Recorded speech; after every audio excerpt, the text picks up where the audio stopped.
தேசிய கல்விக் கொள்கை 2020 மற்றும் அதன் தொலைநோக்கு மற்றும் சவால்கள் என்ற தலைப்பில் 2 நாள் கருத்தரங்கம் தாகூர் கலைக்கல்லூரியில் தொடங்கியது. இந்திய சமூக அறிவியல் ஆராய்ச்சி கவுன்சில் நிதி உதவியுடன் 2023 மார்ச் 17 மற்றும் 18 ஆகிய தேதிகளில் தேசிய கல்விக் கொள்கை 2020 மற்றும் அதன் அமலாக்கங்கள், தொலைநோக்கு மற்றும் சவால்கள் என்ற தலைப்பில் 2 நாள் தேசிய கருத்தரங்கு புதுச்சேரி தாகூர் கலைக்கல்லூரி பாரதியார் கருத்தரங்க அரங்கில் தொடங்கியது. கருத்தரங்கில் தாகூர் கல்லூரி முதல்வர் சசிகாந்த் தாஸ் மற்றும் புதுச்சேரி உயர்கல்வி செயலாளர் ஜவஹர், சட்டமன்ற உறுப்பினர் கல்யாண சுந்தரம் ஆகியோர் கலந்து கொண்டனர்.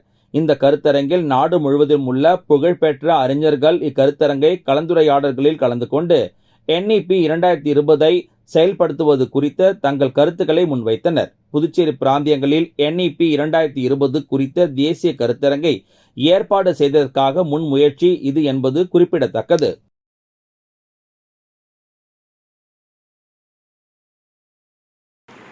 இந்த நாட்டினுடைய வளர்ச்சி, நாட்டுடைய விஞ்ஞான வளர்ச்சி இன்றைக்கு இந்த கொரோனா காலத்தில் எல்லா நாடுகளிலும் ஒரு மிகப்பெரிய ஒரு மெடிக்கல் சேலஞ்சாக இருக்கின்ற அப்போல்லாம் பார்த்தீங்கன்னா அந்த அம்மா வச்சா பார்த்தீங்கன்னா நமக்கு வெளிநாட்டில் நம்ம வந்து ஊசி வாங்கி நாடு இன்றைக்கு உலகத்தில் இருக்கின்ற எல்லா நாடுகளை 25 நாடுகளுக்கு கொடுத்த பெருமை நம்ம நாட்டை சார்ந்தது.